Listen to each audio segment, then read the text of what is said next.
Hi friends, రీసెంట్గా మన ప్రధాని మోడీ గారు ద్వారకాలో ఒక కేబుల్ బ్రిడ్జ్ ఇనాగ్రేట్ చేశారు. బ్రిడ్జ్లో స్పెషాలిటీ ఏముందిలే అనుకోకండి, వీడియో ఫుల్గా చూస్తే మీకే అర్థమవుతుంది. ద్వారకా నుండి 34 కిలోమీటర్స్ దూరంలో అరేబియన్ సీని ఆనుకొని ఒక ఐలాండ్ ఉంది. ఆ ఐలాండ్ని బేట్ ద్వారకా అంటారు. ఈ బేట్ ద్వారకాకి ఇంకో పేరు శంఖోదర్.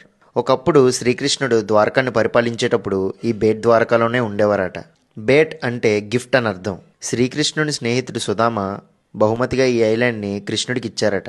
ఈ ఐలాండ్లో ఆల్మోస్ట్ 8,500 పీపుల్ నివసిస్తున్నారు. అండ్ వీళ్ళు ఐలాండ్ నుండి మెయిన్ ల్యాండ్కి వెళ్ళి రావడానికి బోట్ ట్రాన్స్పోర్ట్ తప్ప వేరే ఆప్షన్ ఉండేది కాదు. కానీ ఇప్పుడు ఓకా అనే ప్లేస్ నుండి డైరెక్ట్గా బేట్ ద్వారకా ఐలాండ్కి వెళ్ళడానికి కేబుల్ బ్రిడ్జ్ నిర్మించారు.